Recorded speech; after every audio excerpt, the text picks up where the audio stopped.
नमस्कार बच्चों, कैसे हैं आप सब लोग। मैं गौरव वैष्णव आप सभी का स्वागत करता हूं अनंत आईएएस कोचिंग के इस ऑफिशियल यूट्यूब चैनल पर।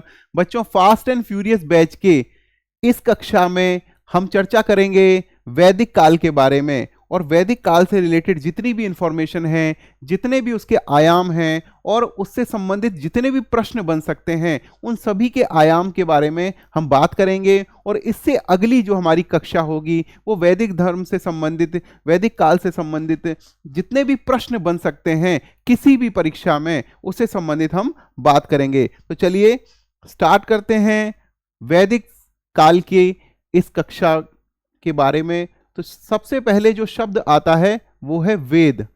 वेद शब्द का क्या अर्थ है बच्चों? वेद जो शब्द है वो विद धातु से बना है और जो संस्कृत भाषा का विद शब्द है उससे बना है। और विद का अर्थ होता है जानना या फिर ज्ञान, क्योंकि जब हम किसी चीज को जानते हैं तो उसके बारे में हमारा एक ज्ञान प्रकट होता है। इस चीज को वेद से रिलेट कर सकते हैं। चलिए अब वैदिक संस्कृति के बारे में पढ़ते हैं। बच्चों, आप सभी को पता है कि सिंधु घाटी संस्कृति भारत में थी। इंडस वैली सिविलाइजेशन 2800 ईसा पूर्व उसका उद्गम हुआ और करीब करीब 1900 ईसा पूर्व आते आते उसका विघटन होना शुरू हुआ। और उसके बाद एक जो संस्कृति भारत में डेवलप हुई उसका उद्भव हुआ, उसका नाम था वैदिक संस्कृति। और ये अपनी पूर्ववर्ती जो सभ्यता थी यानी कि इंडस वैली सिविलाइजेशन से बिल्कुल डिफरेंट थी। और एक सबसे बड़ा जो डिफरेंस था इसके बीच में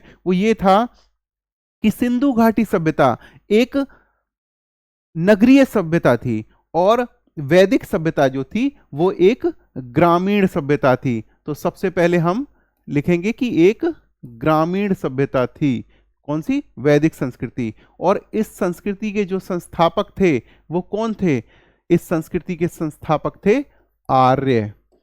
ठीक है, तो आर्यों का जो भी सबसे पहले जो भी उद्गम जो मिला है उसके बारे में हम अभिलेखों में जो जानकारी मिली है उसके बारे में बात करेंगे। आर्य शब्द का अर्थ होता है श्रेष्ठ, उत्तम, अभिजात्य एवं उत्कृष्ट, या फिर जो कुलीन घर में पैदा हुआ हो, कुलीन वर्ग में पैदा हुआ हो, उसका अर्थ होता है आर्य।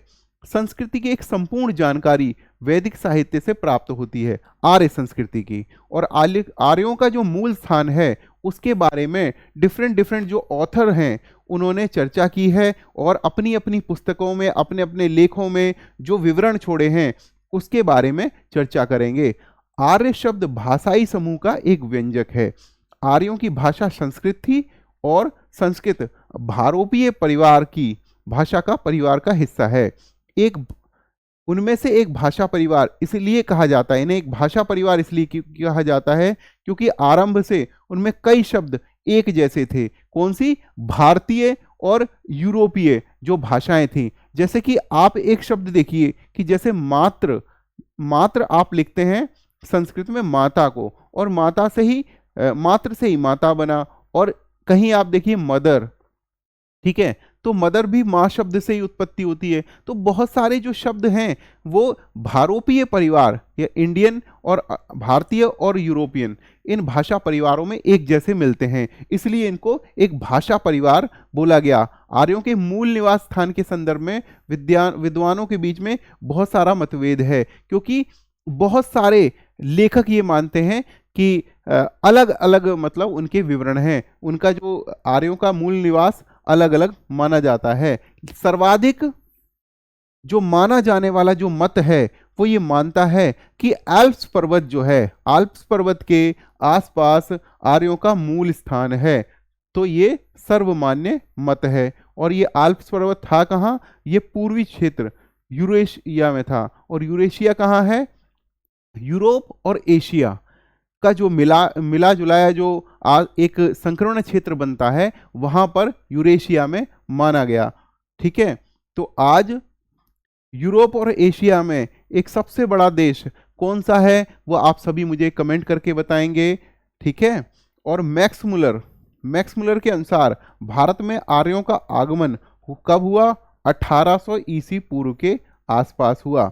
तो सबसे पहले आर्यों को एक जाति कहने वाला कौन सा व्यक्ति था? मैक्स मुलर था। इससे संबंधित क्वेश्चन भी आएगा, आप सभी को याद रखना पड़ेगा। मैक्स मुलर, इसने आर्यों को सबसे पहले एक जाति बताया और एक अलग वर्ग बताया। ठीक है, मैक्स मुलर के अनुसार भारत में आर्यों का आगमन हुआ कब? 1800 ईस्वी पूर्व के आसपास हुआ। तो सर्वाधिक स्वीकृत मत यही है। भारत में आगमन के क्रम में आर्य लोग मध्य एशिया और ईरान पहुंचे। तो मध्य एशिया में और ईरान में भी आर्यों के विवरण मिलते हैं। जैसे ईरान का एक ग्रंथ है जिंद अवेस्ता, उसमें भी भारतीय जो देवता थे उनके बारे में जानकारी मिलती है, आर्यों के बारे में जानकारी मिलती है।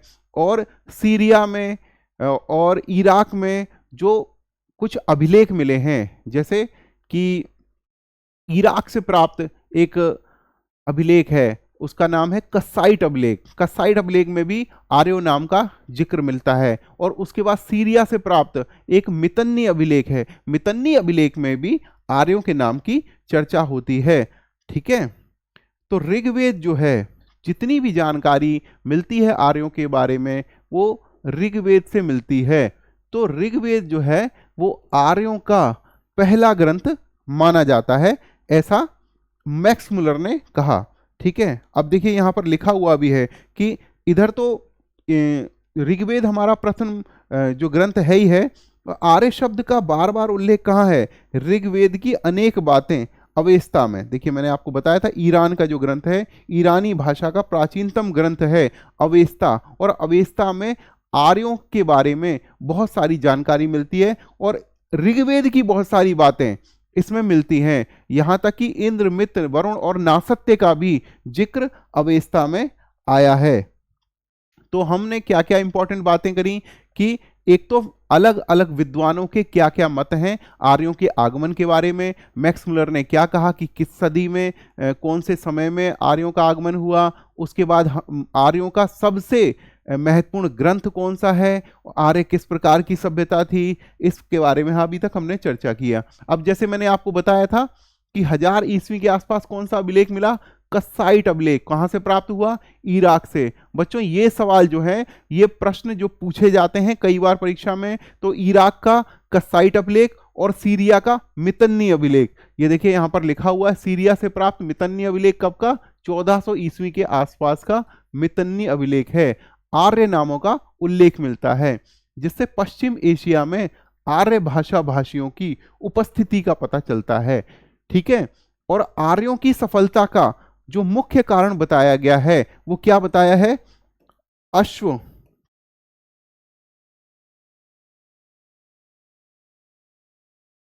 चालित रथ आर्यों की सफलता का सबसे महत्वपूर्ण कारण बताया गया है। अश्वचालित रथ और दूसरा कवच। कवच किसका? लोहे का कवच। यहां पर लिखा हुआ है कि अश्वचालित रथ कांसे के अच्छे उपकरण तथा कवच तथा वर्मन था। आर्यों को दस्यु, भारत के मूल निवासी एवं दासों अर्थात ये आर्यों की पूर्व शाखा थी, इससे संघर्ष करना पड़ा। दस्यु को क्या बोला गया? चपटी नाक वाला, वैदिक कर्मों को ना मानने वाला एवं शिशन देवा लिंग पूजा करने वाला। दस्यु वे लोग थे जो यज्ञ नहीं करते थे तथा दसरी भाषाएं बोलते थे, जबकि दास युद्ध में बंदी बनाए गए पुरुष व स्त्री थे। वैदिक संस्कृति को दो भागों में बांटा गया है। देखिए बच्चों, ये जो हम सवाल पढ़ते हैं ना जब, या मतलब कोई भी वैदिक धर्म के बारे में कुछ भी जानकारी लेते हैं, तो सबसे पहले उसको दो भागों में बांटा जाता है। पहला ऋग्वेदिक काल, क्योंकि ऋग्वेद पहला ही ग्रंथ था आर्यों का, तो वैदिक सभ्यता का पहला ग्रंथ ऋग्वेद है। और लेकिन जो इसके बाद जो पोस्ट इरा है, पोस्ट वैदिक इरा है, वो कब शुरू हुई? वो 1000 ईस्वी से 600 ईस्वी पूर्व के आसपास रही। तो उत्तर वैदिक काल में बाद के ग्रंथ बने और बाद की मान्यताएं भी स्थापित हुई। ऋग्वेद काल में ऋग्वेदिक काल की मान्यताएं स्थापित हुई, जो कि पूरी तरह से बेस्ड हैं किसके? एक ग्रंथ के ऊपर, जो कि क्या है? ऋग्वेद। ठीक है, जो कि काल क्या है? 1500 ईस्वी पूर्व से 1000 ईस्वी पूर्व। ठीक है, हमने आपको बता दिया है कि इससे रिलेटेड जो हमारा पीडीएफ है वो हम कक्षा खत्म होते ही आपके टेलीग्राम चैनल पर भेज देंगे। चलिए अब बात करते हैं ऋग्वेद काल के बारे में। ठीक है, 1000 ईस्वी 1500 ईस्वी पूर्व से 1000 ईस्वी पूर्व। तो क्या मैक्स मुलर ने कहा? मैक्स मुलर ने कहा कि आर्यों का आगमन आल्पस पर्वत के आसपास से या यूरेशिया के आसपास से कब हुआ? 1800 ईस्वी पूर्व। और ऋग्वैदिक काल कौन सा है? 1500 ईस्वी पूर्व से लेके 1000 ईस्वी पूर्व। और उत्तर वैदिक काल क्या है? 1000 ईस्वी पूर्व से 600 ईस्वी पूर्व। चलिए, अब ये विभिन्न विभिन्न मत हैं जो आर्यों के स्थान संबंधी दिए गए हैं। सबसे पहले गीता रहस्य में बाल गंगाधर तिलक लिखते हैं आर्कटिक प्रदेश या उत्तरी ध्रुव। विलियम जोन्स ने लिखा यूरोप। मैक्स मुलर बोलता है मध्य एशिया। स्वामी दयानंद बोलते हैं तिब्बत से आए। पी गाइल्स बोलता है हंगरी यूरोप से आए। डॉक्टर अविनाश चंद्र का मत ये है कि सप्त सेंधव प्रदेश। सप्त सेंधव प्रदेश कौन सा है? सिंधु सभ्यता, सिंधु नदी के आसपास की जो एक तो 5 नदियां जो कौन सी हैं? रावी, झेलम, सतलुज, ब्यास, चिनाब, ये 5 नदियां सिंधु नदी। और इस प्रकार से जो 7 नदियां हैं उनके आसपास का जो प्रदेश है उसको सप्त सेंधव प्रदेश बोलते हैं। पंडित गंगानाथ झा बोलते हैं ब्रह्म ऋषि देश। डॉक्टर DS त्रिवेदी बोलते हैं देविका या कि मुल्तान। LD कल कश्मीर हिमालय देश। और पेंका और हट बोलते हैं जर्मनी। बच्चों, एक इंपॉर्टेंट बात यहां से निकल कर आई है कि जब भी आपसे देविका एक स्थान के रूप में पूछा जाए तो आपको इसका सही उत्तर मुल्तान लगाना है। मुल्तान का ही पहला नाम यह मुल्तान में ही से संबंधित है देविका प्रदेश। चलिए, अब आप बात करेंगे पूरा ऋग्वैदिक काल। तो इस काल की समस्त जो जानकारी मिलती है उसका एकमात्र स्रोत क्या है? उसका एकमात्र स्रोत है ऋग्वेद। और यही वैदिक सभ्यता का प्रथम क्या है? ग्रंथ भी है। चलिए, इस काल की समस्त जानकारी मिलती है ऋग्वेद से। ऋग्वेद में उल्लिखित 7 नदियां कौन सी हो गई? सिंधु और सरस्वती। उसके बाद सतलुज, रावी, ब्यास, चिनाब और झेलम, ये 5 नदियां ये हो गई। जिनको 5 नदियां बोला जाता है ना पंजाब की, ये 5 नदियां वो हो गई। और सिंधु और सरस्वती 2 नदियां हो गई के आधार पर आर्यों के निवास क्षेत्र को सप्त सिंधु प्रदेश बोला जाता है। ठीक है, 7 सिंधुओं का या 7 नदियों का जो प्रदेश है सप्त सिंधु प्रदेश। ठीक है, ऋग्वेद में अफगानिस्तान में की नदियां जैसे कुभा कौन सी? काबुल नदी, क्रम, गोमती और सुवास्तु नदी का भी उल्लेख मिलता है। देखिए, स्वात नदी, गोमती नदी, ठीक है, कुर्रम नदी और काबुल नदी, इन 4 नदियों के बारे में जानकारी मिलती है जो कहाँ की थी? ये थी अफगानिस्तान की नदियां। और इनके पुराने नामों का उल्लेख हुआ है। तो ये भी प्रश्न आता है जब मिलान करो से संबंधित सवाल आते हैं तो आपको नदियां दे रखी होंगी। काबुल नदी इधर दे रखी होगी तो इधर कहीं का आपको कुभा नदी दे रखी होगी, कुर्रम क्रम नदी दे रखी होगी, सुवास्तु यानी स्वात नदी भी दे रखे होंगे ऑप्शंस में। उसके बाद इससे पता चलता है कि अफगानिस्तान भी कौन सा? आर्य सभ्यता का ही अंग था। पंजाब, सिंध के एक भाग, कश्मीर, उत्तर सीमा प्रांत, राजस्थान तथा उत्तर प्रदेश के में फैले हुए थे। तो हमें ये एरिया बता दिया गया है कि कौन से एरिया में हमारा जो ये वैदिक जो सभ्यता थी वो फैली हुई थी। ये ज्यादातर उत्तर पश्चिम और उत्तरी जो भारत है इसमें फैली हुई थी। आर्य जब सतलुज और यमुना नदी के बीच क्षेत्रों में बसे तो इस क्षेत्र का नाम उन्होंने ब्रह्मवर्त प्रदेश रख दिया। ठीक है, ब्रह्मवर्त प्रदेश रखा। धीरे धीरे आर्य सभ्यता का प्रसार होता गया। वो और दक्षिण की ओर और पूर्व की ओर विस्तार अपना करते गए। आर्य गंगा यमुना दोआब तक बस गए। इस क्षेत्र को उन्होंने ब्रह्म ऋषि देश कहा। ठीक है, सबसे पहले सतलुज यमुना के प्रदेश को उन्होंने क्या बोला? ब्रह्मवर्त प्रदेश। उसके बाद जैसे ही वो गंगा यमुना की तरफ और आगे बढ़े तो इसका उन्होंने नाम रखा ब्रह्म ऋषि प्रदेश के नाम से अभिहित किया। जब आर्यों का विस्तार हिमालय से विंध्याचल तक हो गया तो इस क्षेत्र को उन्होंने मध्य देश कहा। ठीक है, आज हम जब भारत का नक्शा बनाते हैं तो यहाँ बीच में मध्य प्रदेश रखते हैं। जब उनका विस्तार यहाँ तक हो गया, विंध्याचल, विंध्याचल कौन सा पर्वत है? विंध्याचल भारत को दक्षिणी और उत्तर दो भागों में काटता है विंध्याचल पर्वत। इसीलिए जब विंध्याचल पर्वत तक आर्यों का विस्तार हुआ तो उन्होंने अपने पूरे प्रदेश को क्या बोला? मध्य देश बोला।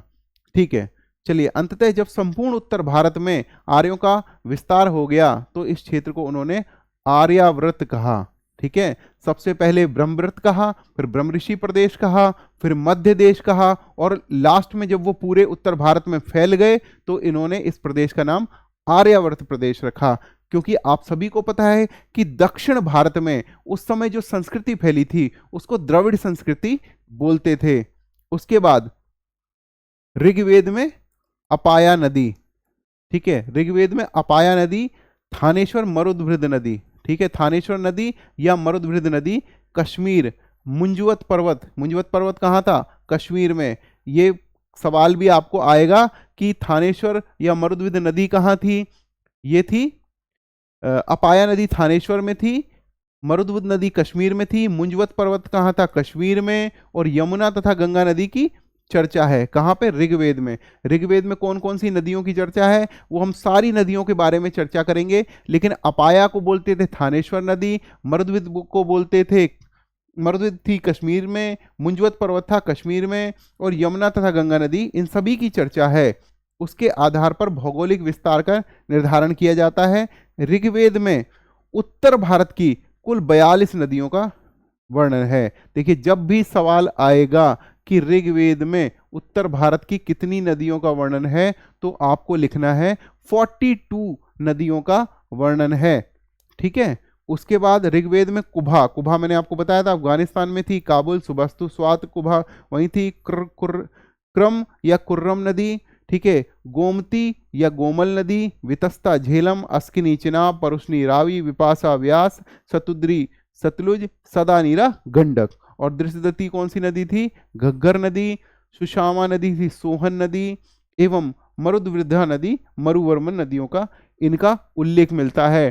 टोटल हमें ऋग्वेद में 42 नदियों का वर्णन मिलता है, जिनमें से जो मुख्य नदियां हैं, जो प्रश्न जिनके बारे में परीक्षाओं में पूछे जाते हैं उनके बारे में यहाँ पर वर्णन कर दिया गया है। बच्चों, जब भी हम इससे रिलेटेड सवाल करेंगे तो ये जानकारी, जब ये पीडीएफ आप अच्छी तरह से पढ़ लेंगे तो ये जब भी आप प्रश्न सॉल्व करेंगे तब आपको बहुत ही अच्छा लगेगा। क्योंकि एक बार जो ये डाटा है ये आपके दिमाग में एक बार बैठ जाए, वैसे तो आपको कभी ये हो सकता है कि बोरिंग भी लगे, लेकिन जब आप प्रश्न करते हैं, देखिए बच्चों, जब आप किसी चीज को करते हैं और उसका रिवार्ड आपको मिलता है तो आपको वह कार्य करने की, वह मेहनत करने की, एक और मेहनत करने का आपको प्रोत्साहन मिलता है। तो अच्छी तरह से पढ़ने का प्रोत्साहन आपको तभी मिलेगा कि जब आप प्रश्न हल करेंगे और आप सही तरह से हल करेंगे। वो जो खुशी और वो जो सेटिस्फेक्शन आपको मिलेगा,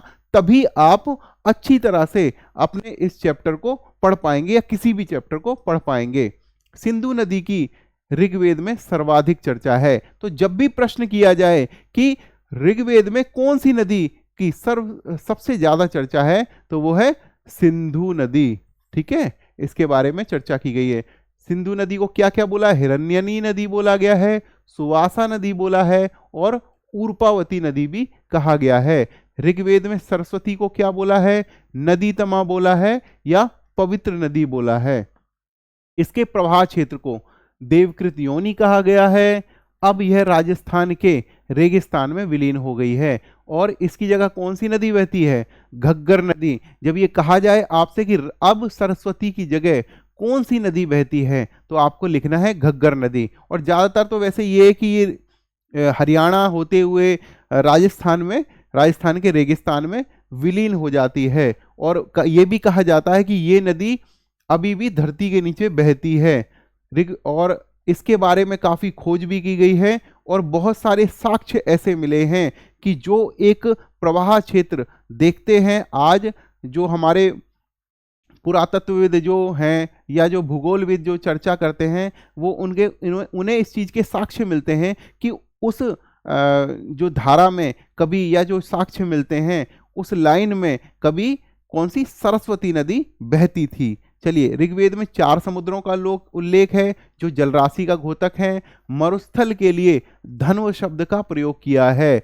धन्व शब्द का प्रयोग मरुस्थल के लिए किया है। बच्चों, ये जो शब्द हैं इनके बारे में प्रश्न बनता है, और आपको आरआरबी एनटीपीसी की परीक्षा हो या कोई सी भी परीक्षा हो, आपको जो मार्जिन दिलाते हैं, तुलनात्मक लाभ जो दिलाते हैं, वो यही क्वेश्चन होते हैं जो कम बच्चों को पता होते हैं और यही आपको लाभ दिलाते हैं। देखिए बच्चों, एक नॉर्मल बच्चा भी 60% अंक करता है और एक जो मेधावी छात्र होता है वो 85% अंक करता है।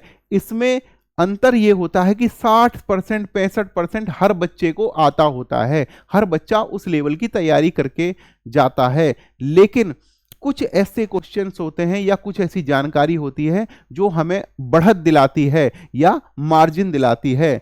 ये उसी प्रकार के क्वेश्चन हैं कि धन्व शब्द का प्रयोग किसके लिए किया गया है? मरुस्थल के लिए किया गया है। ये मैं आपको यहां पर अलग से लिख दे रहा हूं, और जब ये पीडीएफ आप तक पहुंचेगा इसको आप सही से पढ़ लेना, और अगर इसमें कोई गलती हो तो आप उसके बारे में मुझसे चर्चा कर सकते हैं कि सर हमें यहाँ पर कंफ्यूजन है या इसमें कोई गलती लग रही है। ऋग्वेद में हिमालय पर्वत एवं इसकी चोटी मुंजवत पर्वत का उल्लेख है, और मुंजवत पर्वत कहाँ है? मुंजवत पर्वत मैंने आपको बताया था कि कश्मीर में है। तो हिमालय भी कहाँ है? कश्मीर में है, जो सोम के लिए प्रसिद्ध था। जो सोम देवता थे उनके निवास के लिए कौन सा स्थान फेमस था? मुंजवत पर्वत। प्रारंभिक वैदिक साहित्य में केवल एक क्षेत्र गांधार की चर्चा है। ऋग्वेदिक कालीन पुरातात्विक साक्ष्यों के में चित्रित धूसर मृदभांड पेंटेड ग्रे वेयर यानी पीजीडब्ल्यू, ठीक है। और जब भी आपसे पूछा जाए पीजीडब्ल्यू किससे संबंधित है तो आपको वैदिक संस्कृति लिखना है। चित्रित धूसर मृदभांड तथा भगवानपुरा हरियाणा से प्राप्त 13 कमरों वाला मकान भी प्रमुख है। तो सवाल यदि पूछा जाए कि 13 कमरों वाला मकान हड़प्पा संस्कृति में कहाँ मिला है तो वो आपका उत्तर होगा भगवानपुरा हरियाणा में, ठीक है। अब हम बात करते हैं कि वैदिक जो संस्कृति थी उनका व्यवसाय क्या था। उनका व्यवसाय पशुचारण ही था। पशुओं से प्राप्त जो दूध, घी, मक्खन या जो खाद्य पदार्थ थे वही इनकी जीविका का साधन था। कृषि इनका गौड़ व्यवसाय था। हालांकि कृषि भी करते थे लेकिन मुख्य जो इनका व्यवसाय था आर्यों का वो पशुचारण ही था। तो पशुचारण को हम यहाँ पर क्लिक कर लेते हैं। मान लीजिए कि 70% अपनी जीविका का निर्वहन पशुचारण से करते होंगे और 30% कृषि से करते होंगे। हालांकि कृषि भी काफी उन्नत थी। ऋग्वैदिक राजनीतिक व्यवस्था सरल थी तथा कबीलाई संरचना पर आधारित थी। इस काल में राज्य निर्माण महत्वपूर्ण हद तक थे। यह एक जनजातीय सैन्य लोकतंत्र था। देखिए, एक कबीलाई व जनजातीय सैन्य लोकतंत्र था। हर एक कबीले की अपनी एक मिलिशिया होती थी, अपनी एक सेना होती थी जो अधिशेष उत्पादन प्राप्त करने का प्राथमिक स्वरूप था, तथा इसकी शक्ति का स्रोत कबीलाई परिषद थी। एक कबीलाई परिषद भी इनकी होती थी। प्रशासन तंत्र कबीले के प्रधान के हाथों में होता था क्योंकि वही युद्ध का सफल नेतृत्व भी करता था। तो गांव का या कबीले का जो मुखिया होता था, क्योंकि युद्ध बहुत होते थे और युद्ध किस कारण होते थे? युद्ध होते थे गवेषण के लिए। गवेषण मतलब गाय, बैल या जो अन्य पशु थे उनको बोला गया है, उनको गौ शब्द के अंतर्गत ही रखा है। और गवेषण के लिए यानी कि गौ का अन्वेषण या पशुओं का अन्वेषण। तो ज्यादातर जो युद्ध होते थे वो गाय के लिए या अन्य जो पालतू जानवर होते थे उन पर अधिकार करने के लिए युद्ध होते थे। और उन्हीं युद्धों को कौन प्रशासित करता था? इनका मुखिया या कबीले का जो प्रधान होता था वही करता था। और उसे राजन भी कहते थे। जो कबीले का प्रधान था उसे राजन भी कहते थे। राजा को जनस्य गोपा पुरभेत्ता, विश्वपति, गणपति, गोपति कहा गया है। ठीक है, ये राजा के लिए ये सभी नाम प्रयोग किए गए हैं। जनस्य गोपा, पुरभेत्ता, विश्वपति, गणपति, गोपति। ठीक है, कबीले की आम सभा जो होती थी वो समिति कहलाती थी। एक अलग पेज ले लेते हैं हम और आप सभी को बताते हैं सभा।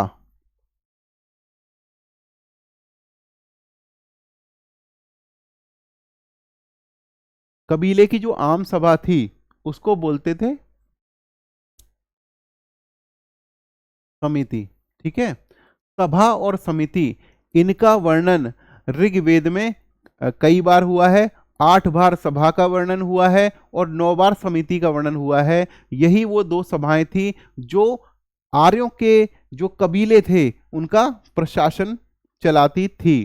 ठीक है, तो उसके बाद कौन कौन सी और मतलब मिलती हैं जो समितियां सभा मिलती है, समिति मिलती है, विदत मिलती है तथा गण जैसी संस्थाओं का उल्लेख मिलता है। आगे आगे चल के हम इनको बारे में आपको सारी जानकारी देंगे कि इनके प्रधान को क्या कहते थे, इसकी किस प्रकार से व्यवस्था होती थी, प्रजा के हितों, सैनिक अभियानों और धार्मिक अनुष्ठानों के बारे में चर्चा होती थी। आम सभा क्या थी? समिति थी और एक सभा होती थी। ठीक है, सभा में क्या थे? सभा में गांव के वृद्धजन या वरिष्ठ जन होते थे और एक होती थी विदत। विदत का अर्थ ये था कि लूट से जो सामग्री मिलती थी, विदत उसका एक सही तरीके से लोगों के बीच में या अपने सदस्यों के बीच में वितरण करती थी। हम इसी पेज पर वापस आएंगे, लेकिन उससे पहले पढ़ते हैं। देखिए यहां पर लिखा है सभा वृद्ध या श्रेष्ठ जनों या अभिजात जनों की एक संस्था थी। जो सभा होती थी उसको समिति कहते थे, उसमें मतलब जो आम लोग भी हो सकते थे। लेकिन जो सभा थी, सभा के में वृद्ध और श्रेष्ठ और कुलीन या संभ्रांत वर्ग के लोग ही होते थे। सभा में भागीदारी करने वालों को सभे कहा जाता था। सभा में कौन जो भी सदस्य होते थे जो भागीदारी करते थे उनको बोलते थे सभे। और उसका जो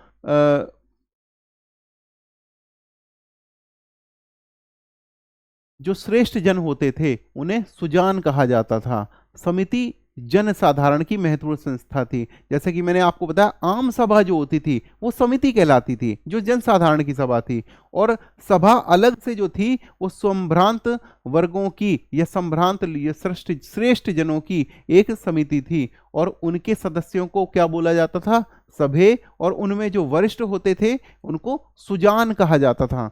समिति जन साधारण की महत्वपूर्ण संस्था थी जिसमें स्त्रियां भाग नहीं ले सकती थी। जन साधारण की जो सभाएं थी उनमें स्त्रियां भाग नहीं ले सकती थी।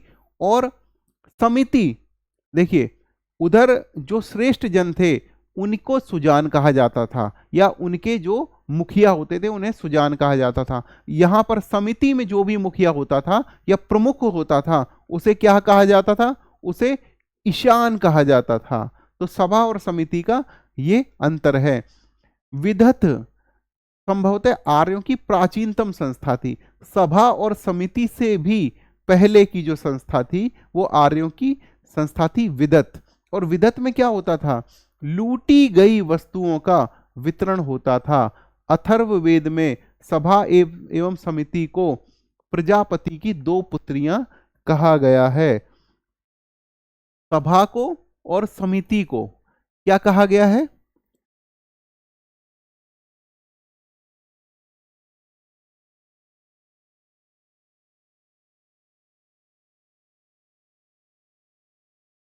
सभा और समिति को प्रजापति की 2 पुत्रियां कहा गया है। और इनके नामों के बारे में जो चर्चा हुई वो कितने बारे में हुई?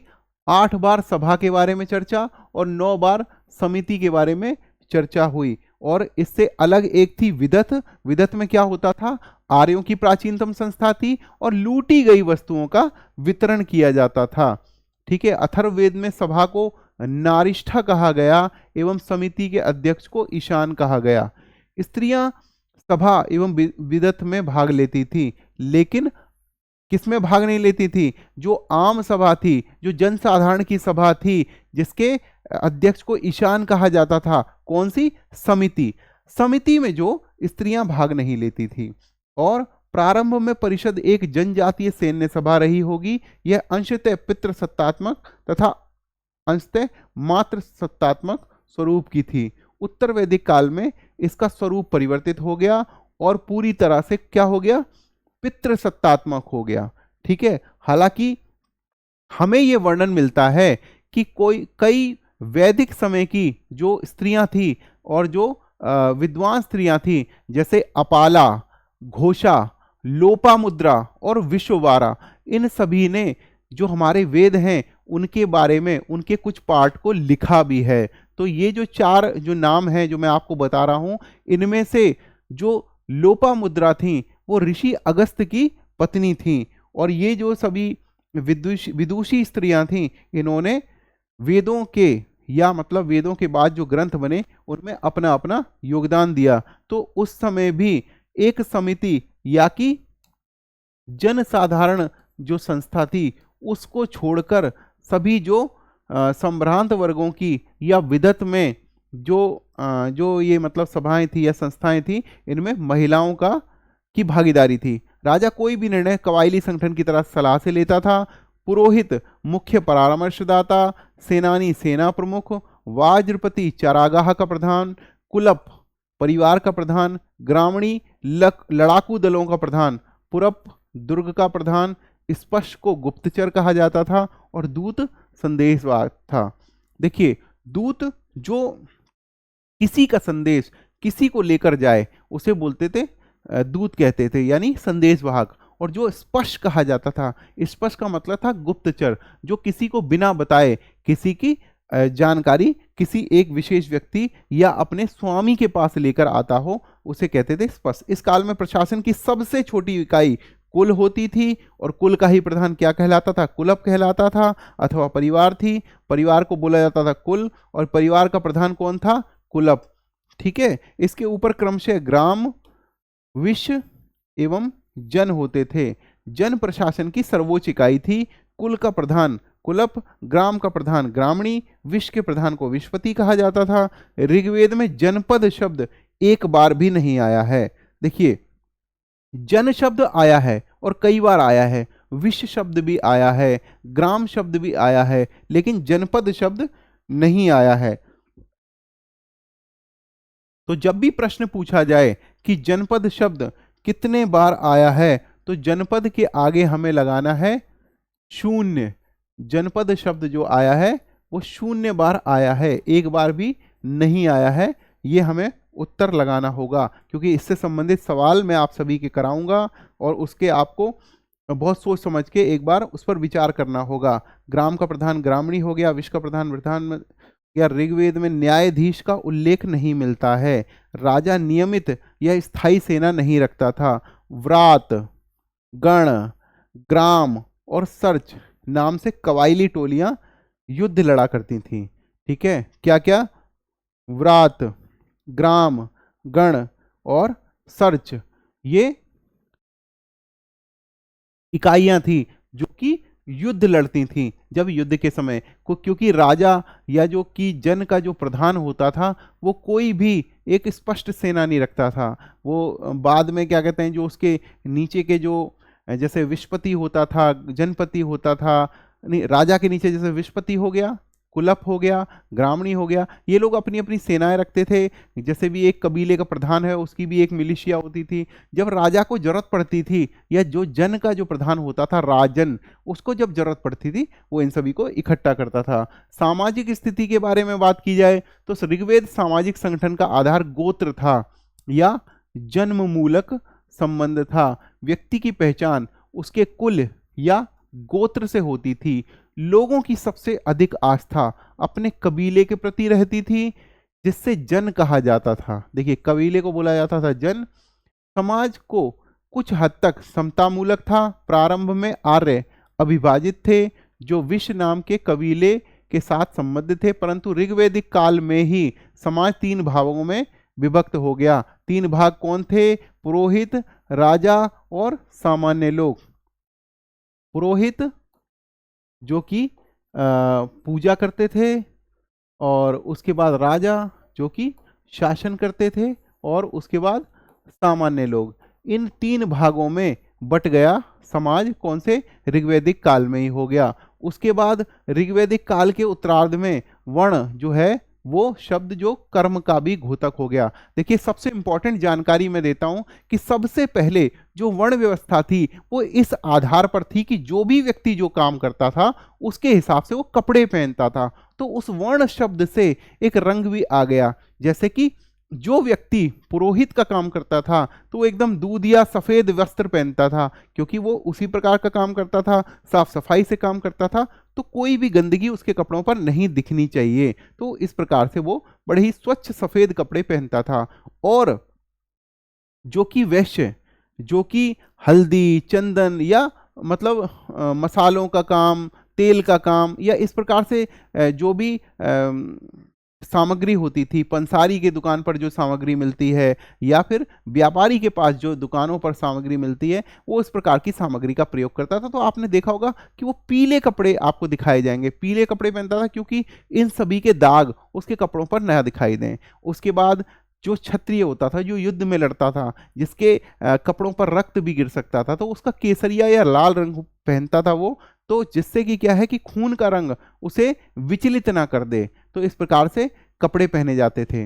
और जो व्यक्ति सेवक का काम करता था, या कि शूद्र जो शब्द है वो बाद में आया, पहले तो ऋग्वैदिक काल में 3 ही मतलब विभाजन थे। उसके बाद जब शूद्र शब्द आया तो उन्होंने उनके लिए नीला शब्द, नीला कलर बताया गया, क्योंकि जो भी मेहनत का काम करता था तो नीले कपड़ों के ऊपर वो नहीं दिखना चाहिए। तो शूद्र शब्द आया बाद में, क्योंकि 10वें मंडल के पुरुष सूक्त में, जो कि बाद में जोड़ा गया, ठीक है, वहां पर वर्ण शब्द व्यवस्था में, वर्ण व्यवस्था में शूद्र शब्द दिखाया गया। कहां से, पुरुष सूक्त में। ये प्रश्न भी आता है। तो उन्होंने नीला कपड़ा इसलिए धारण किया ताकि कि कोई दाग वगैरह लगे या काम करते हुए में तो वो पता नहीं चले, ठीक है। इस प्रकार से वर्ण शब्द का अंतर पहले पहले रंग की वजह से होता था कि कौन सा व्यक्ति, कौन सा काम करने वाला व्यक्ति कौन से कलर का कपड़ा पहनता है। क्योंकि गीता में ये उल्लेख है, भगवान कृष्ण स्वयं कहते हैं, अध्याय 4 श्लोक 13 कि चातुर्वर्ण्यम मया सृष्टम गुण कर्म विभागशा, अर्थात कि चारों वर्ण की उत्पत्ति मैं ही करता हूं, लेकिन गुण कर्म के विभाग से करता हूं। तो उससे मिलती हुई ये व्यवस्था दिखाई दे रही कि पहले वो जिस रंग के कपड़े पहनते थे उससे वर्ण आ गया, उसके बाद धीरे धीरे वो कर्म में परिणित हो गया कि जो भी व्यक्ति जो काम करता था उसके हिसाब से उसका वर्ग डिसाइड हो गया। ऋग्वेद में आर्य वर्ण तथा दास वर्ण का उल्लेख मिलता है। सर्वप्रथम ऋग्वेद के 10वें मंडल में वर्णित पुरुष सूक्त, देखिए जिसकी मैं चर्चा कर रहा था, में 4 वर्णों की उत्पत्ति का मतलब विवरण मिलता है। चारों वर्णों की उत्पत्ति एक विराट पुरुष के विभिन्न अंगों से बताई गई है, और कहा गया है कि ब्राह्मण परम पुरुष के मुख से, क्षत्रिय उसकी भुजाओं से, वैश्य उसकी जांघों से और शूद्र उसके पैरों से उत्पन्न हुआ है। हालांकि ये सभी जो बातें हैं ये जो हैं ऋग्वेद में बताई गई हैं। हालांकि ऐसी कोई जानकारी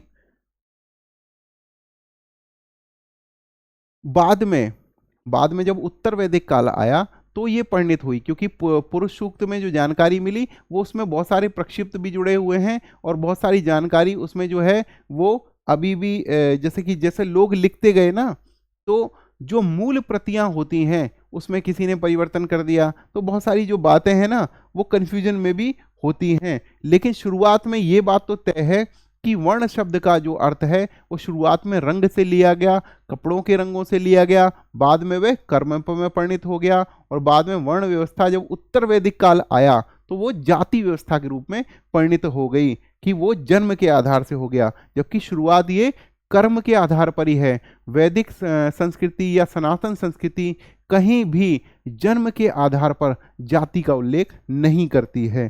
तो ये समाज में जो ये कुरीतियां, ये जो सामाजिक जो भ्रांतियां हैं, ये बाद के ग्रंथों में जिनमें मिलावट हुई उन्होंने फैलाई है, जबकि वैदिक संस्कृति कहीं भी जातिवाद की बात नहीं करती है।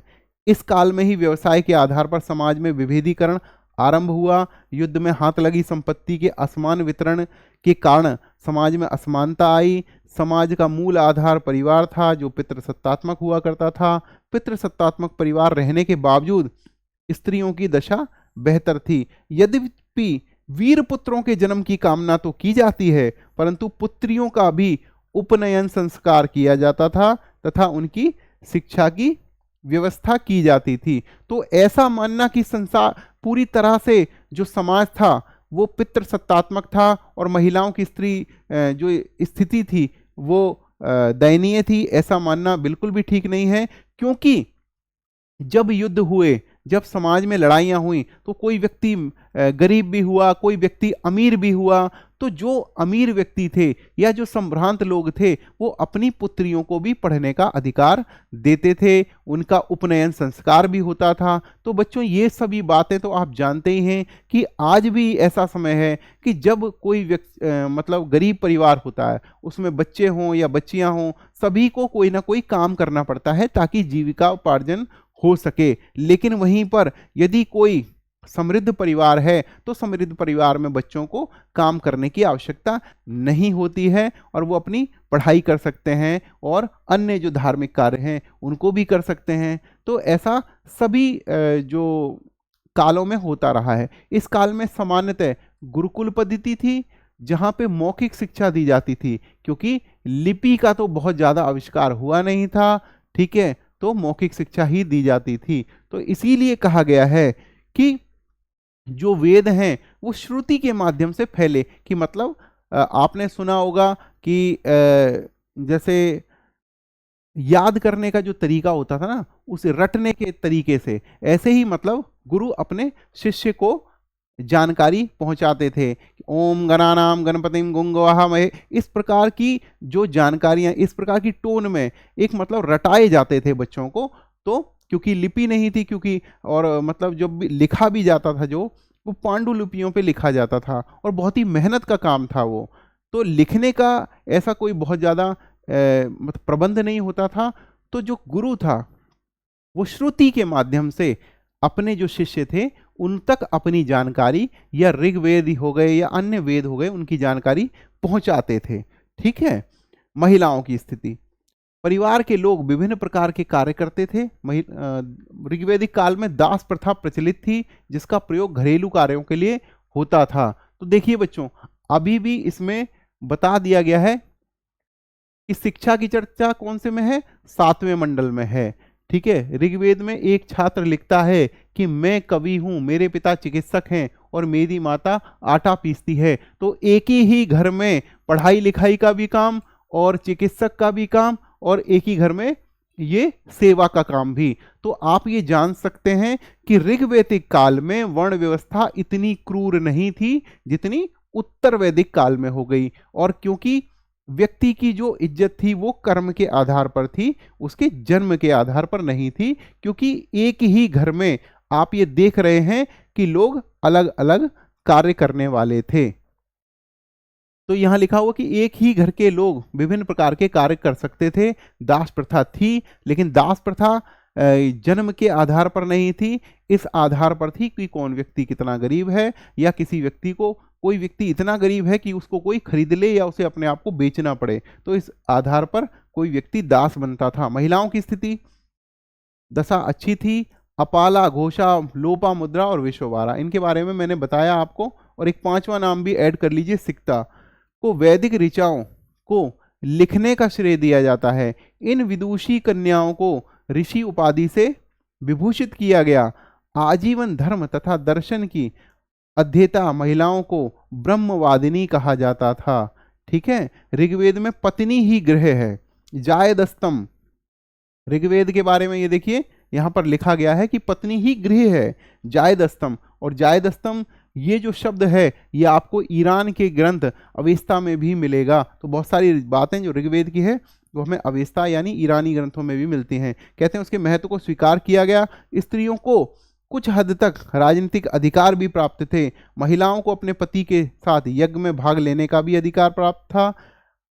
बाल विवाह, तलाक, सती प्रथा, पर्दा, महिलाओं को अपने पति के साथ ये बहुपत्नीत्व प्रथा आदि का प्रचलन नहीं था। देखिए कितनी अच्छी बात है कि उस समय में भी बाल विवाह का, तलाक का, सती प्रथा का और पर्दा प्रथा का और बहुपत्नीत्व प्रथा, ये जो सामाजिक कुरीतियां हैं, इनका प्रचलन नहीं था ऋग्वैदिक काल में। तो ये देखिए कितनी अच्छी बात और कितनी इंपॉर्टेंट जानकारी मिली है। विधवा विवाह एवं नियोग प्रथा का प्रचलन था। जीवन भर अविवाहित रहने वाली लड़कियों को अमाजू कहा जाता था। देखिए जानकारी ये है, हम यहाँ पर पूरे फैक्ट्स की बात कर रहे हैं, तो आपने यहाँ पर कितनी जानकारी पूछी कि देखिए पूरे जीवन भर वेदों के बारे में पढ़ना लिखना और धार्मिक कार्यों को करने वाली स्त्री को क्या कहा जाता था? ब्रह्मवादिनी कहा जाता था। जीवन भर अविवाहित रहकर रहने वाली लड़कियों को अमाजू कहा जाता था। 4-5 महिलाएं ऐसी भी थी जिन्होंने ऋग्वेद की ऋचाओं को लिखा, जिनमें अपाला, घोषा, विश्ववारा, लोपामुद्रा और सिक्ता के नामों का वर्णन है। उनको ऋषि की उपाधि दी गई। साथ में ही जितनी भी कुरीतियां थी, जैसे बाल विवाह है, तलाक है, सती प्रथा है, पर्दा प्रथा है, बहुपत्नी प्रथा है, इनका चलन ऋग्वैदिक काल में नहीं था। चलिए ये जानकारी जो है बड़ी इंपॉर्टेंट जानकारी थी। उससे अगले पेज पर चलते हैं कि भोजन तथा वस्त्र ऋग्वैदिक आर्य मांसाहारी तथा शाकाहारी दोनों प्रकार के थे। तो जब भी आपसे कोई कहे कि ऋग्वेद काल में केवल शाकाहारी ही लोग थे, तो उसको गलत मानना है, क्योंकि दोनों ही प्रकार के लोग थे। हर एक काल में दोनों ही प्रकार के लोग रहे हैं। शाकाहारी दोनों थे। मुख्य भोज्य पदार्थ क्या था? चावल था और जौ था। और जौ के लिए कौन से शब्द का प्रयोग किया गया है? यव शब्द का प्रयोग किया गया है। यहां नहीं लिखा है लेकिन आगे आएगा, मैं आपको पहले ही बता दे रहा हूं। फल, दूध, दही, घी एवं मांस अन्य भोज्य पदार्थ थे। भोजन में दूध में पकी हुई खीर को क्षीर पकोदनम तथा जौ के सत्तू में दही मिलाकर क्या तैयार किया जाता था? करभ तैयार किया जाता था। मैं यहां पर लिख देता हूं, दूध, जौ के सत्तू में दही मिलाकर करभ तैयार किया जाता था। मांस में भेड़, बकरी एवं बैल का मांस प्रमुख था। घोड़े का मांस अश्वमेध यज्ञ के अवसर पर खाया जाता था। गाय को अघन्या बोला जाता था। गाय को बोला जाता था कि ये ना मारने योग्य है, गाय की को कोई नहीं मारेगा कहा जाता था। ऋग्वेद में नमक एवं मछली का कोई उल्लेख नहीं मिलता है। वे सोम तथा सुरा नामक एक मादक पदार्थ का सेवन करते थे। ठीक है, तो सोम शब्द जो जुड़ा गया है वो मादक पदार्थ से जोड़ा गया है, जिसकी चर्चा ऋग्वेद के 9वें मंडल में है। तो जब भी आपसे कोई पूछे कि सोम की चर्चा किस मंडल में है, तो आपको बताया है 9वां मंडल। वर्ण व्यवस्था में शूद्र का वर्णन सबसे पहले कहाँ है? तो पुरुष सूक्त में है, 10वें मंडल में। तो ये सभी जानकारी हमें याद रखनी है। ठीक है, आर्यों के वस्त्र सूत तथा ऊन तथा मृग चर्म से निर्मित होते थे। ऋग्वेद में सामूल्य बोला गया है ऊनी कपड़े को, तथा पेशस बोला गया है कढ़े हुए कपड़े को। ठीक है, आर्य मुख्यतः 3 प्रकार के वस्त्र धारण करते थे। नीवी कमर से नीचे का पहने जाने वाला, वासस कमर से ऊपर का, ठीक है, और अधिवासस ऊपर से धारण करने वाली चादर या ओढ़नी। तो एक कमर के नीचे का जो उसको बोला जाता था नीवी, और जो कमर से ऊपर पहना जाता था वासस, और उसके बाद अधिवासस। ठीक है, आर्य कवच और शिरस्त्राण हेलमेट का भी प्रयोग करते थे, मतलब पगड़ी का प्रयोग करते थे। पगड़ी धारण करना तथा आभूषण पहनना स्त्री एवं दोनों पुरुष दोनों में प्रचलित था। कर्ण शोभम, कर्ण के कान के पुरुष कान में पहना जाना स्त्री और पुरुष दोनों का आभूषण जो था वो कर्ण शोभन था।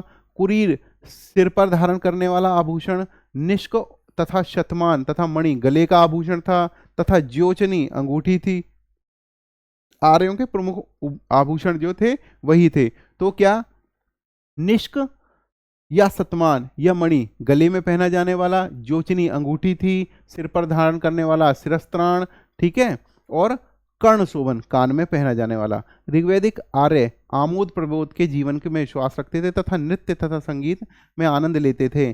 शिकार, रथ दौड़, घुड़दौड़ तथा पासा खेलना उनके मनोरंजन के साधनों में शामिल होता है। चलिए अब हम बात करेंगे कि ऋग्वेद में किस शब्द की चर्चा कितने बार की गई है? तो मैंने आपको बताया कि इंद्र सबसे महत्वपूर्ण देवता थे ऋग्वेदिक काल के। तो ऋग्वेद में सबसे ज्यादा जो चर्चा की गई है किसके बारे में की गई है?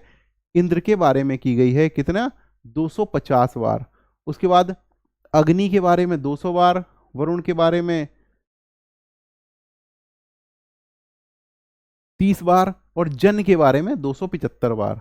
ठीक है, सबसे ज्यादा अगर किसी की चर्चा किसी नाम की हुई है तो जन के बारे में हुई है। विष 171, माता 234, वर्ण 23, सभा 8, ये 8 इधर चला आया ना, तो इधर इधर ये 8 हो गया, समिति 9 हो गया, विदत 122 हो गया, सोम 144 हो गया, गण 46 हो गया। विष्णु का नाम जो है, विष्णु जी का नाम ऋग्वेद काल में 100 बार आया। देखिए पूरी सेंचुरी कर रखी है इधर विष्णु जी ने। ठीक है, राष्ट्र का नाम 10 बार आया है। तो ठीक है, केवल एक नाम ही है जो कि ऋग्वेद में नहीं मिलता है, वो क्या है? जनपद, जो कि 0 बार बोला गया है। तो जनपद शब्द 0 बार आया है। ये बहुत ही इंपॉर्टेंट क्वेश्चन है, बार बार पूछा जाता है। उसके बाद आर्थिक स्थिति। ऋग्वेदिक आर्यों की संस्कृति मूलतः ग्रामीण थी। ठीक है, यही अंतर था इंडस वैली सिविलाइजेशन में या हड़प्पा संस्कृति और आर्यों की संस्कृति में। यही अंतर था कि ये ग्रामीण थी और इंडस वैली सिविलाइजेशन नगरीय थी। कबायली संरचना के अनुकूल पशुचारण मुख्य पेशा था तथा कृषि गौण पेशा था। आर्यों की अधिकांश लड़ाइयां गायों को लेकर होती थी। गाय को इतना ज्यादा महत्व दिया जाता था कि जीवन से जुड़ी हुई महत्वपूर्ण गतिविधियों को गाय से जोड़ दिया जाता था। गाय सबसे उत्तम धन मानी जाती थी। ऋग्वेद में युद्ध का पर्याय गविष्टि। देखिए मैंने आपको बताया ना, युद्ध का मतलब ही था कि गविष्टि, गायों का अन्वेषण करना। युद्ध के लिए गवेषण शब्द का प्रयोग हुआ।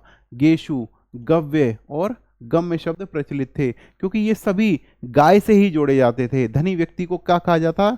गोमत कहा जाता था। राजा को गोपति कहा जाता था। समय की माप के लिए गोधुली शब्द का प्रयोग होता था तथा दूरी की माप के लिए गव्यतु शब्द का प्रयोग होता था। देखिए आर्थिक स्थिति में गाय इतनी इंपॉर्टेंट थी कि युद्ध जब लड़े जाते थे उसको गवेषण या गविष्टि बोला जाता था, यानी गायों के अविशेषण के लिए, गायों के अन्वेषण के लिए लड़ा जा रहा है। ठीक है, धनी व्यक्ति को गोमत कहा जा रहा है, राजा को गोपति कहा जा रहा है और समय की माप को गौधुली कहते हैं, दूरी की माप को गव्युति शब्द का प्रयोग हुआ। तो गौ शब्द का प्रयोग ऋग्वेद में 176 बार हुआ है, जो वहां से अलग यहां पर लिखा हुआ है। ठीक है, पुरोहितों को गायें और दासियां ही दक्षिणा के रूप में दी जाती थी। ऋग्वेदिक का लोग गाय चराने, खेती करने और बसने के लिए जमीन पर कब्जा करते रहे होंगे, परंतु भूमि निजी संपत्ति नहीं होती थी।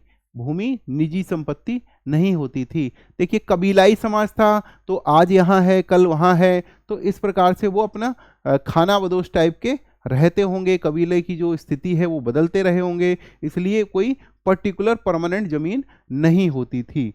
आर्य मुख्यतः 3 धातुओं का प्रयोग करते थे, सोना, तांबा और कांसा। तांबे या कांसे के अर्थ में अयस शब्द का प्रयोग किया जाता था। एक बात मैं और बता देता हूं कि जब कृष्ण अयस की चर्चा होती है, कृष्ण अयस किसको कहा जाता है? कृष्ण अयस कहा जाता है लोहे को। ठीक है, बाकी सबके लिए अयस शब्द का प्रयोग किया जाता था। कृषि तथा पशुपालन। ऋग्वेद में कृषि शब्द का उल्लेख 24 बार ही हुआ है, यानी कम इंपॉर्टेंट था। कृषि एक गौड़ कार्य था, इसलिए कम शब्दों का प्रयोग होता है। यव, यव मतलब जौ, धान्य शब्द का उल्लेख हुआ है।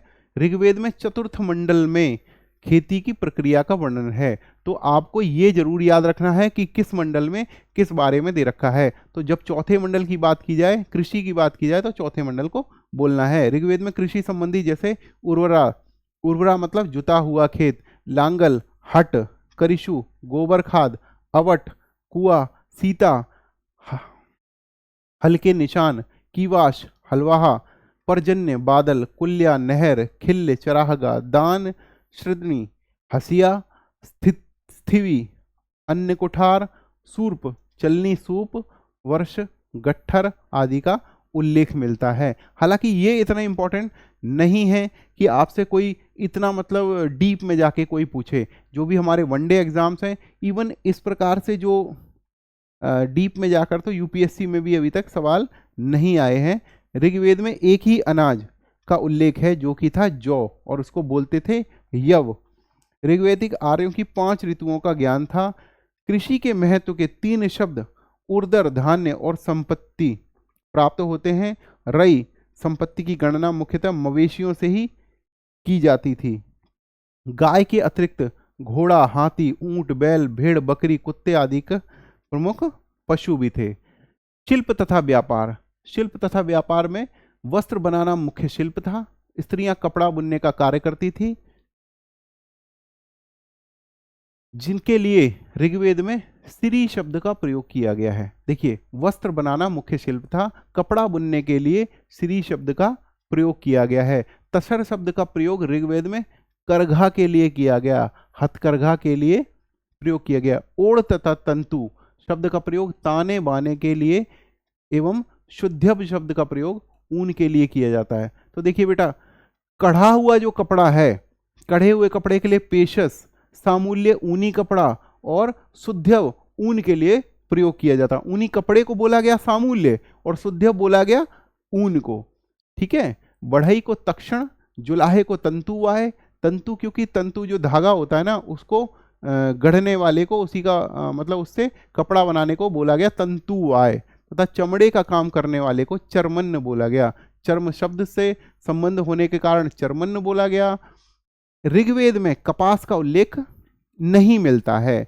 ऋग्वेदिक काल में वाणिज्य व्यापार की भूमिका सीमित थी, क्योंकि ज्यादातर जो लोग होते थे वो विनिमय करते थे चीजों का, कि एक व्यक्ति ने गेहूं दे दिया तो उधर से दूसरा अनाज ले लिया, या एक व्यक्ति ने कोई दूसरा सामान दिया तो दूसरा सामान उसके बदले में ले लिया। तो विनिमय की प्रणाली थी जो गैर आयु इसके बाद व्यापारियों के रूप में पणी की चर्चा मिलती है, जो गैर आर्य समूह से संबंध थे, क्योंकि ये जो करते थे ये व्यापारी वर्ग नहीं था उतना बड़ा, तो इसलिए यहाँ पर जो भी व्यापारी थे उनकी जो चर्चा होती है वो गैर आर्यों के रूप में होती थी।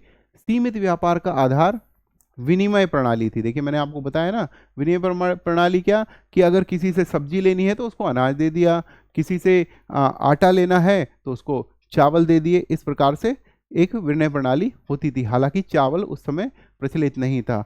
जो मेन जो प्रचलित थे वो क्या था, वो था यव। यव मतलब जौ। इस काल में ऋण देकर ब्याज लेने वाले को बेकनाट बोलते थे। बेकनाट मतलब सूदखोर। व्यापार जल तथा स्थल दोनों रास्तों से होता था। ऋग्वेद में 100 पतवारों वाली नौका से यात्रा करने का विवरण मिलता है। मुद्रा के रूप में निष्क और शतमान की चर्चा मिलती है। देखिए, निष्क जो शब्द है वो गले में पहने वाले आभूषण के लिए भी है, और निष्क एक मुद्रा भी है, मतलब एक मुद्रा के रूप में भी निष्क और शतमान का वर्णन मिलता है। किंतु ये नियमित सिक्के नहीं थे, ये संभवतः स्वर्ण आभूषण था। देखिए, यहाँ पर लिखा हुआ है गले का आभूषण था, जो बाद में विनिमय का माध्यम बन गया। ऋग्वेद में पुर की चर्चा तो मिलती है, लेकिन नगर की चर्चा नहीं मिलती। देखिए, क्योंकि पुरभेत्ता, मैंने आपको बताया ना कि पुरभेत्ता बोला जाता था अपने राजा को, तो पुर की चर्चा तो अपने आप ही आ गई। ठीक है, लेकिन नगर की चर्चा नहीं मिलती है, क्योंकि ये नगरीय समाज था भी नहीं, ये एक ग्रामीण समाज था, इसलिए नगर शब्द नहीं आया है। प्रजा स्वयं राजा को उसका अंश स्वेच्छा से देती थी, जिसको बलि कहते थे, या चढ़ावा, या इसको कर कहा जाता था। युद्ध में पर्याप्त भेंट, लूट की वस्तुएं वैदिक सभा इसमें विधत में बांटी जाती थी। मैंने आपको बताया था कि विधत में जो सभा थी उसमें लूटी हुई वस्तुओं का मतलब अपने सदस्यों में वितरण किया जाता था। आर्यों के सामाजिक जीवन में रथों का अधिक महत्व होने के कारण तक्षण बढ़ई की सामाजिक प्रतिष्ठा बढ़ गई। देखिए, लकड़ी का काम करने वाला जो भी बढ़ई होता था वो भी लकड़ी से बने हुए रथ बनाता था, इसलिए समाज में उसकी प्रतिष्ठा थी। और कहीं कहीं यह भी चर्चा है कि दो वर्णों को छोड़कर यदि तीसरे किसी व्यक्ति को यज्ञोपवीत या जनेऊ पहनने का अधिकार था, तो वो एक रथकार जो होता था उसको भी अधिकार दिया गया था। कहीं कहीं धार्मिक स्थिति, आर्यों का धार्मिक जीवन बहुत ही पवित्र और सरल था।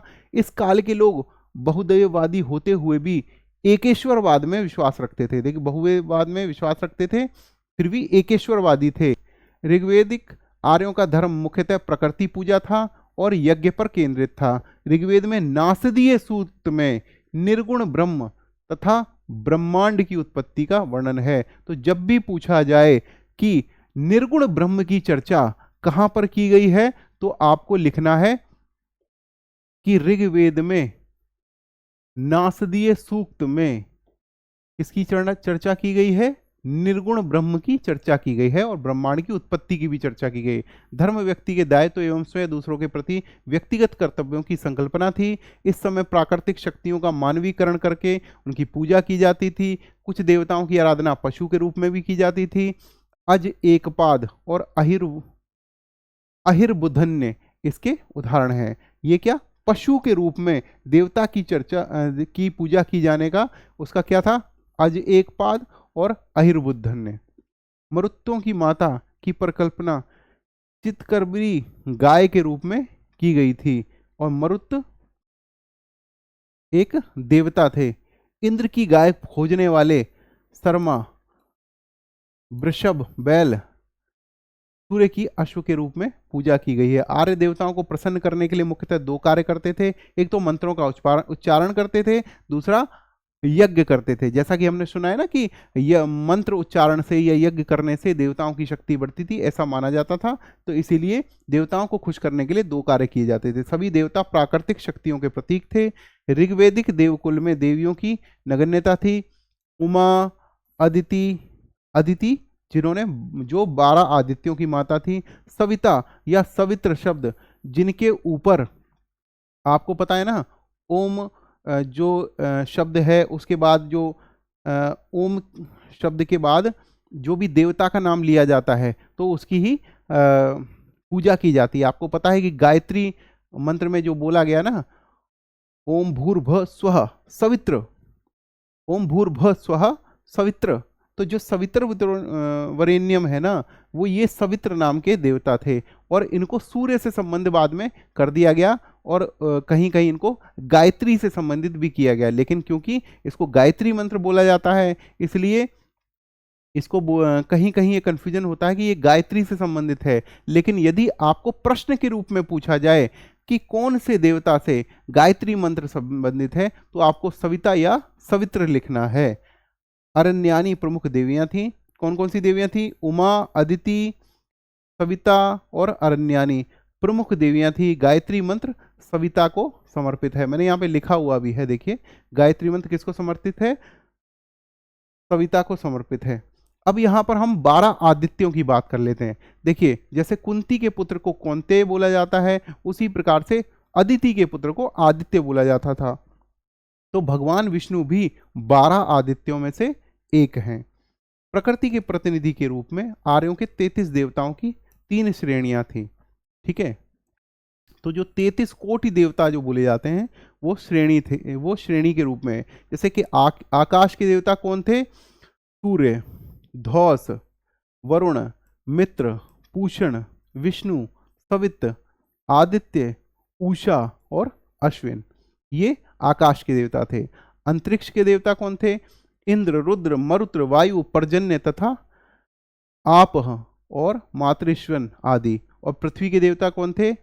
अग्नि, सोम, पृथ्वी, बृहस्पति और सरस्वती। क्योंकि सरस्वती नदी पृथ्वी पर बहती थी इसलिए जितनी भी प्राकृतिक जो भौगोलिक जो समष्टियाँ थीं उनको देवी या देवता के रूप में पूजने का भी प्रचलन था। धौस या धौ, आकाश को ऋग्वैदिक काल में सबसे प्राचीन देवता माना जाता था। इंद्र के पिता धौस माने जाते थे। जैसे कि ग्रीक जो कल्चर है उसमें जो जीउस के पिता हैं उनको वो आकाश को माना जाता है, ऐसे भी यहाँ पर भी इंद्र जो है उनके पिता जो है वो आकाश को माना जाता है या धौस को माना जाता था। अगली उसका भाई है और मरुत्र उसका सहयोगी है। ऋग्वेद में इंद्र को समस्त संसार का स्वामी बताया गया है। इस काल में सबसे महत्वपूर्ण जो देवता है वो इंद्र को ही माना गया है और इनकी चर्चा इनको पुरंदर, पुरभिद या अक्षुजीत भी कहा गया है। और इंद्र की चर्चा कितने बार की गई है? 250 बार की गई है सबसे इंपॉर्टेंट देवता के रूप में। इंद्र को वर्षा का देवता माना गया है। इंद्र का अन्य नाम वज्रबाहु, रथेष्ट, विजेंद्र, सोमपा, सतक्रतु, वृत्रहन और मधुवन भी मिलता है। इनकी पत्नी इंद्राणी अथवा सची है। अगले जो दूसरे महत्वपूर्ण देवता थे वो थे अग्नि। अगला महत्वपूर्ण देवता कौन था? अग्नि। तो अग्नि दूसरे महत्वपूर्ण देवता थे। अग्नि देवताओं को और मनुष्य के बीच मध्यस्थ माना गया था, क्योंकि अग्नि के माध्यम से ही देवताओं को आहुतियां दी जाती थी। अग्नि पुरोहितों के भी देवता थे। उनका मूल निवास स्वर्ग है। मात्र शिव देवता उसे पृथ्वी पर लाया। पृथ्वी पर यज्ञ वेदी में अग्नि की स्थापना भृगुओं तथा अंगिरस ने की। इसकी अन्य उपाधियां जातवेदस, भुवन चक्षु और हिरण्यदत्त भी मिलती है। वरुण तीसरे प्रमुख देवता हैं। तो पहले नंबर पे इंद्र हो गए, दूसरे नंबर पे अग्नि हो गए, तीसरे नंबर पे वरुण हो गए। तीसरे महत्वपूर्ण देवता थे जो जल निधि के प्रतिनिधित्व करते थे। वरुण को ऋतस्य गोपा कहा गया। ईरान में उन्हें अहुर मजदा तथा यूनान में उन्हें यूरेनस के नाम से जाना जाता है। इन्हें असुर भी कहा जाता था और ऋत की व्याख्या करने के लिए की सृष्टि की नियमितता और भौतिक तथा नैतिक व्यवस्था आदि के रूप में की गई है। इसीलिए इनको बोला गया ऋतस्य गोपा, क्योंकि ये ऋतुओं का निर्धारण करते हैं, इसलिए ऋतस्य गोपा। सोम को पेय पदार्थ का देवता माना जाता है। ऋग्वेद में मित्र, वरुण और सहस्त्र स्तंभों वाले भगवान में निवास करने का उल्लेख मिलता है। ऋग्वेद में वैद्य के लिए भिषज शब्द का प्रयोग किया जाता है और अश्विन देवता को भिषज कहा जाता है। देखिए, जो अश्विनी कुमार थे उनको माना जाता है कि वो वैद्यों के, मतलब डॉक्टर जो उस समय थे उनके देवता थे, ठीक है। और उनको कई मतलब दवाइयों से या जो चिकित्सा विधि थी उनके देवता माना जाता था। अश्विनी कुमार को उससे ही संबंधित माना जाता था। उपासना की विधि प्रार्थना तथा यज्ञ थी, ठीक है। इस काल में लोग पुत्र की प्राप्ति, पशुधन की प्राप्ति, युद्ध में विजय आदि के लिए देवताओं की उपासना करते थे। यज्ञ की तुलना में प्रार्थना, स्तुति पाठ अधिक प्रचलित था तथा ऋग्वेदिक आर्यों की उपासना का मूल उद्देश्य लौकिक था, ना कि पारलौकिक, ठीक है। अब ये देवताओं के बारे में बात कर रहे हैं हम कि कौन सा देवता कौन से इंपॉर्टेंट कार्य के लिए संबंधित था। जैसे कि आपने मूवी देखी होगी ना, Thor movie, the god of thunder. तो इसी प्रकार से हर एक देवता उसके कार्य के लिए संबंधित होता है। जैसे कि मरुत आंधी व तूफान के देवता थे। सरस्वती नदी देवी थी, बाद में विद्या की देवी हो गई। पूषण पशुओं का देवता था। अरण्यानी जंगल की देवती थी, क्योंकि यहाँ पर नाम ही लिखा है अरण्यानी। अरण्य मतलब जंगल, तो जंगल की देवी हो गई। यम मृत्यु के देवता हो गए। मित्र शपथ तथा प्रतिज्ञा के देवता हो गए। अश्विन चिकित्सा के देवता हो गए। सूर्य जीवन देने वाला, भुवन चक्षु। त्वष्टा धातु के देवता। आर्ष विवाह और संधि के देवता और विवस्वान देवताओं के जनक कहलाते हैं। तो ये सभी जो देवता थे वो अलग अलग अपने कार्य के लिए फेमस थे। अब आ गया उत्तर वैदिक काल। तो बच्चों, आज जो हमने इस कक्षा में पढ़ा वो सारा हमने ऋग्वेदिक काल के बारे में पढ़ा। अगली कक्षा आपकी लेंगे उसमें हम उत्तर वैदिक काल के बारे में पढ़ेंगे। और उत्तर वैदिक काल कब से कब तक पढ़ाया जाएगा?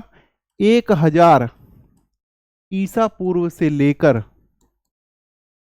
600 ईसा पूर्व। तो अगली कक्षा में हम बात करेंगे उत्तर वैदिक काल की। तब तक के लिए हम इस कक्षा को यहीं पर विराम देते हैं। अगली कक्षा में हम आपके लिए लेकर आएंगे उत्तर वैदिक काल, और उत्तर वैदिक काल से संबंधित जितने भी आयाम हैं उनके बारे में चर्चा करेंगे। तब तक के लिए आप सभी को नमस्कार। आपका दिन शुभ हो। आप अच्छे से पढ़ाई कीजिए और ज़रूरी है हमारा सिलेक्शन लेना, और हम मिलकर इस सिलेक्शन को लेंगे। आप अपने सभी दोस्तों तक इस वीडियो को भेजिए, क्योंकि जो भी हम चर्चा करते हैं वो सभी इंपॉर्टेंट फैक्ट्स आपके सामने लेकर आते हैं। परीक्षाओं के लिए बहुत इंपॉर्टेंट है। और हमारे आरआरबी एनटीपीसी पढ़ने वाले बच्चे या जितने भी वनडे एग्जाम्स वाले जितने भी हमारे बच्चे हमसे जुड़े हुए हैं, हम सभी को विश्वास दिलाते हैं कि जो भी टॉपिक हम पढ़ाएंगे उससे रिलेटेड जो हम क्वेश्चंस पढ़ाएंगे उससे बाहर कुछ भी नहीं आएगा। और जब भी आप परीक्षा देने वाले हैं, देने जाएंगे, तब यही क्वेश्चंस आपको बढ़त दिलाएंगे और सिलेक्शन दिलाएंगे। आप सभी को नमस्कार। जय हिंद, जय भारत।